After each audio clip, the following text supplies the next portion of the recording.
अल्लाह जल्ला शानू और दुआ करो, झोलियां भर भर के कहना मौला माल दे। अल्लाह से दुआ करो अल्लाह माल बरतने का मुझे तरीका भी अता फरमा दे। और चलो मेरे अजीजों में हाफिजाबाद की जब मेरी जमपाल है वहाँ की बात नहीं करता, आओ तुम्हारे वनी के कब्रिस्तान में चलें। आओ मुझे कोई एक रईस, कोई एक कफीर, कोई फकीर, कोई बिल्डिंग वाला, कोई झुग्गी वाला दिखा दो जो अपनी कफन के अंदर जेब लगवा के गया हो। सारे खाली गए, औरतें चूड़ियाँ छोड़ के चली गई, मर्द सरदारियाँ छोड़ के चले गए, बैंक बैलेंस छोड़ के चले गए, रकबे छोड़ के चले गए। अल्लाह की कसम आप क्या समझते हो जिस औलाद के लिए मैंने दुनिया न छोड़ा न दुनिया छोड़ी, जिस औलाद के लिए गर्मी सर्दी न देखी, उस औलाद के लिए बच्चियां तक कुछ हो जावे, बच्चियां तक कुछ हो जावे, सब कुछ बना के चला गया। ये 3 बजने वाले हैं, चलो किसी जवान को जा, सिकर दोपहर का वक्त है, बनी के कब्रिस्तान में माँ की कब्र के पास जाके बैठ जा, माँ की कब्र के पास अब्बा की कब्र पे जाके बैठ जा और जाके सूरह बकरा पढ़ के आ। कहेगा मौली साहब गर्मी बड़ी है, मौली साहब गर्मी बड़ी है। और जो बच्चा दोपहर के वक्त तेरी कब्र पर आकर कुरान नहीं सुना सकता, वो तेरा हाथ पकड़कर मैदान माशर में जन्नत में कैसे लेके जाएगा। और एक मुझे बात याद आ गई मेरे प्यारो, अगर बाप का इंतकाल हुए मस्जिद के मौलवी साहब को ना बुलाया करो मेरे अजीजों, ठीक है उन्हें कहा करो आप बताते जाए हम गुस्ल देते जाएंगे। 4 पुत्रां दा प्यो, 7 पुत्रां दा प्यो सामने यूं हाथ बांध के खड़े होते हैं। ये मस्जिद का मौलवी साहब ऐसे जिनको मेरे अजीजों मैयत को नहला रहा होता है, तौफीक नहीं मिलती बाप को नहलाने की। और ये जिंदगी के अंदर एक मरतबा मौका मिलता है, कभी पूछा आज अपने बाप से जाके अब्बा माँ के पेट से जब बाहर आया था उस वक्त से लेकर जवान होने तक तूने मुझे कितनी मरतबा नहलाया। बताएगा बच्चा, टूवल की तरफ तूने इशारा किया, मोगे नहर की तरफ तूने इशारा किया, फवारे की तरफ तूने इशारा किया, कभी तू मेरी गोद में बैठ के, कभी तू मेरी कमर पे चढ़ के, कभी तू मेरे कंधे पे नहाया। जाओ अपने बच्चों के आगे हाथ जोड़ दो, कहा बेटे मैंने तुझे कंधे पर बिठा के नहलाया, खुदा के वास्ते जब मैं मर जाऊं तो मुझे फट्टे पर लिटा के तू नहलाना। मस्जिद का मौलवी साहब पानी डालेगा और कहेगा अल्लाह माफ कर दे ये तेरा बंदा है। जब बेटा बाप की मैयत पर, बाप के जिस्म पर पानी डालेगा और कहेगा अल्लाह पानी का लोटा डालना मेरा काम है, रहमत बरसा देना तेरा काम है।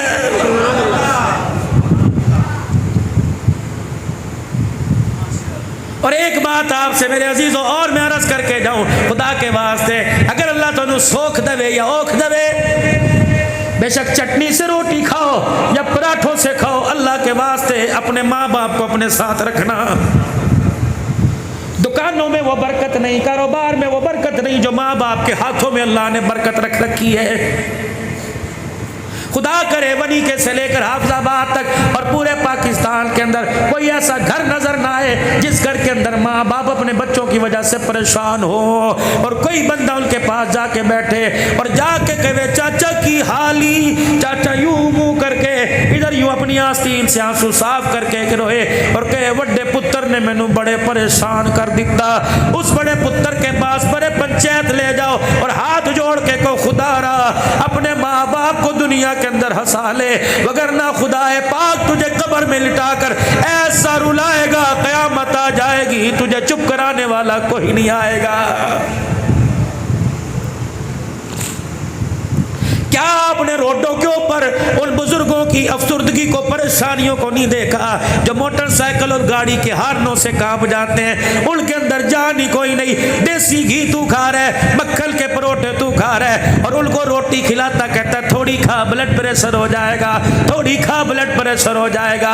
और नाना जमाना जब माँ बाप बैठे हो रोटी उनके बगैर न खाया कर, आम उनके बगैर न खाया कर। अपनी माँ से पूछ मेरे अब्बे को कौन सी जवानी में ज्यादा चीज पसंद थी, अपने बाप से पूछ मेरी अम्मा को जवानी में कौन सी ज्यादा चीज पसंद थी। फ्रूट है तो उन्हीं की मर्जी का लेके आ, गोश्त है तो उन्हीं की मर्जी का लेके आ। रब्बे काबा की कसम अगर तेरे माँ बाप तेरे दस्तरखान में तेरे साथ शामिल हो गए कयामत के दिन उस खाने का हिसाब नहीं होगा। एक बूढ़ा और एक बूढ़ी परेशान औलाद से तंग दुनिया से तंग अपने घर के कोने में बैठे हुए थे। एक नौजवान गुजरा, गली के अंदर से मकान का पर्दा हटा हुआ था, अम्मा अब्बा को रोते देखा और अंदर दाखिल होके कहने लगा चाचा सलाम अलैकुम, ताया सलाम अलैकुम, की हाल है, क्यों रो रहा है, क्यों परेशान है? घर के कोने में नीम के दरख्त की छांव के नीचे क्यों बैठे हो? बूढ़ा बूढ़ी की तरफ देखा, बूढ़ी कहने लगी चुप कर जा, कुछ ना कही। बाबा कहने लगा हुण मैथों बर्दाश्त नहीं होंदा, हुण मैं कहांगा। चाचा जी दस ते सही की गल होई। अब वो चाचा बोल के कहने लगा पुत्तर ले गए नौवा, धियां ले गए होर, पुत्तर ले गए नौवा, धियां ले गए होर, बुढ़ड़ी बुढ़ड़ा एवें रह गए जीवें बैठे चोर। अब तो कोई कंधा दे, अब इतनी भी उम्मीद नहीं, कोई मौत के वक्त कलमा सुनाएगा या बगैर गुस्ल के में दफनाएगा। नारे तकबीर, ताजदारे खत्मे नबूवत, ताजदारे खत्मे नबूवत। खुदा के वास्ते इन बुढ़ड़ों की बुजुर्गी का ख्याल करना। बाल दो हैं, एक का रंग काला, एक का रंग सफेद है। और खुदा के वास्ते जब ये चेहरे पर आ जाए इन्हें अपने चेहरे पे रखा करो। बाल दो हैं, अल्लाह अकबर। और मेरे अजीजों, अभी 2 महीने पहले आपने गंदम की कटाई की, सारी तो नहीं बेची, का मैंने सब कुछ बेच दिया, किला मैंने घर के लिए रखा, 50 मन घर दे लिए रखी, कहाँ गई? अब भी तुमने 1 दिन के अंदर खाई या 2 दिन के अंदर खाई? बड़ों के अंदर पड़ी हुई है। अल्लाह अकबर। कीड़े से बचाव के लिए मेरे अजीजों तुमने केमिकल उसके अंदर डाला। 4 गोलियां 50 मन के लिए काफी, 6 गोलियां 50 मन के लिए काफी। मैंने भी उस बड़ोले में झांक कर देखा, मैंने कहा चाचा 50 मन गंदम में 4 गोलियां डाली, कहने लगे इसकी वजह से गंदम बच जाएगी। आए मेरे यहाँ चोट लगी, मेरा सीना खुला। आज मुझे कहने दो जुमातुल मुबारक के खुतमा में अगर 4 गोलियों से तुम्हारी 50 मन बड़ोलों में गंदम बच जाएगी तो रब्बे काबा की कसम इस दाढ़ी की वजह से कब्र के अंदर तुम्हारा मेरा जिस्म भी बच जाएगा। 4 बाल चेहरे पर सजा के ले जाओ, जैसे गोलियां गंदम को खराब होने नहीं देती है, नबी की सुन्नत इंशाअल्लाह जिस्म को खराब होने नहीं देगी। 4 बाल हुजूर की सुन्नत के चेहरे पर सजा के ले जाओ, खुदाए पाक की कसम कफन भी सलामत रहेगा, जिस्म भी सलामत रहेगा। और इंशाअल्लाह इस दाढ़ी मुबारक की बरकत से हुजूर के औज़े कौसर पर हमें पानी पीना भी नसीब हो जाएगा। या अय्युहल्लज़ीना आमनू इज्तनिबू कसीरम मिनज़्ज़न्नि इन्ना बाग़ज़न। मैं आके बैठा, मैंने कहा जी ओ फलाना नजर नहीं आ रहा। एक बंदा उठा और छड्डो जो दी ते गल ही छड्ड दो, ओ ते इंजे। मैंने कहा तूने उसे करते देखा करना ही नहीं। अल्लाह अकबर। ये उस पर बहतान है, और बहतान लगाना कैसा है? उस मक्खी की मानिंद है। मक्खियां 2 होती हैं, एक मक्खी शहद की, एक मक्खी गंद की।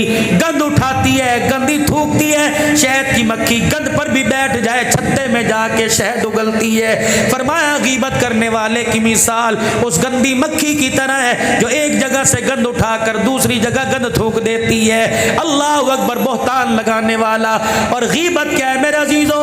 आपने मोबाइल की फेसबुक के ऊपर देखा, मौलवियों ने यूं कर दिया, मदरसों में यूं हो गया, कॉलेजों में यूं हो गया। अल्लाह अकबर। पता नहीं हुआ नहीं हुआ, अदालतें फैसला करने के लिए, सजाएं देने के लिए मौजूद है, वकील वकालत करने के लिए, थाने कचहरियां मेरे अजीजों सुनवाई सुनने के लिए, पकड़ने के लिए मौजूद है।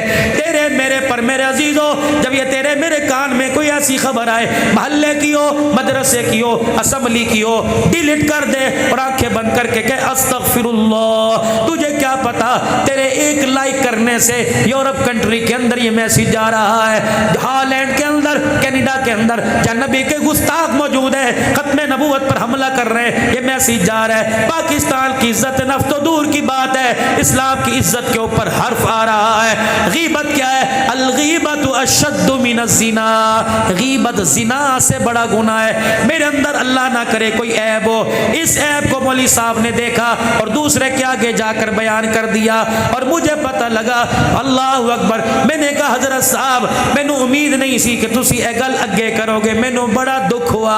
मेरे नबी ने फरमाया, हजरत हुज़ैफा से फरमाया, महाज से फरमाया, मेरे उस उम्मती से कहे जिसकी गीबत की उससे माफी मांग ले, अगर वो मर गया, शहर छोड़ के चला गया, अल्लाह अकबर, जब तक उससे नहीं माफी मांगेगा अर्श वाला भी क़यामत के दिन माफ नहीं करेगा। अल्लाह अकबर। गीबत क्या है? अल्लाह अल्लाहु अकबर अकुफ़ारतु मन इग़्तबतहु अन तस्तग़फ़िर लह, फरमाया जिसकी गीबत कर दी वो मर गया या इलाका छोड़ के चला गया तो हमेशा दिन रात उसकी तरफ से अल्लाह के दरबार में इस्तग़फ़ार कर, रोजाना सदका कर, अल्लाह इस सदके की खेती को इतना बढ़ा देगा क़यामत के दिन जिसके दिल दिखाए होंगे अल्लाह उनको वो सदका वो खेती उनकी झोली में डालेगा। अगर उन्होंने मुस्कुरा के दिखा दिया तो परवरदिगार आलम भी तेरी तरफ देख के मुस्कुराने लग जाएगा। नबी अलैहिस्सलाम की 9 घरवालियां मौजूद और 9 के हुजरे आसपास मौजूद।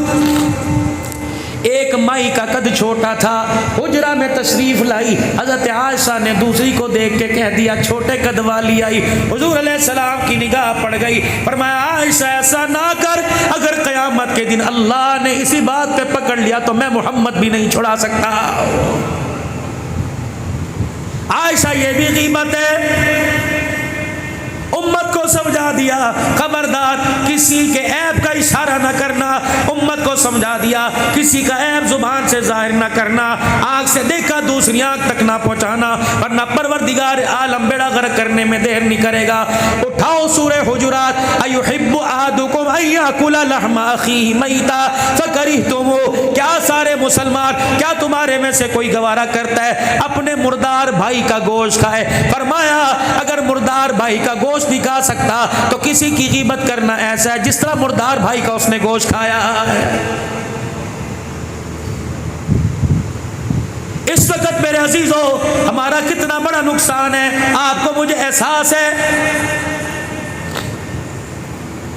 लॉकडाउन खत्म हुआ, सबने कह दिया अल्हम्दुलिल्लाह अल्हम्दुलिल्लाह मौज ही हो गई, फिर ईद का सीजन लगाएंगे, फिर जानवर महंगे करेंगे, कपड़े महंगे करेंगे, गरीब अमीर की खाल उधेड़ के अपने घर में खुशियां लेके आएंगे। काली पट्टियां बांध कर असम्बली के अंदर एहतजाज कर कर मेरे अजीजों लॉकडाउन ना मंजूर करके हमने लॉकडाउन तो खत्म करा लिया। मुसलमानों सानू एहसास है कि 1.5 साल से हम मक्के मदीने का दरवाजा ही नहीं खुलवा सके। इतना बड़ा सान्या कि जब सऊदी हुकूमत ने ऐलान किया कि फॉरनर सऊदिया से बाहर वाला इस साल भी हज नहीं कर सकता, क्या किसी का आंसू निकला? क्या किसी ने इस्तग़फ़ार की? क्या किसी ने अपने घर के अंदर एक वक्त की रोटी खानी छोड़ दी? जब पैगाम पहुंचा होगा, हमारा अकीदा हयातुन नबी सल्लल्लाहु अलैहि वसल्लम का, जब पैगाम पहुंचा होगा और कहा होगा सरकार अल्लाह अकबर इस साल भी पाकिस्तान वाले आपके रोजे की ज़ियारत को नहीं आ सकते। हुज़ूर ने पूछा होगा मेरा रब क्या वहाँ के बंदों ने, मेरे उम्मतियों ने परेशान होकर रोटी खाना छोड़ दी? ना ना, पहले 3 मरतबा खाते थे, वो 4 मरतबा खा रहे हैं।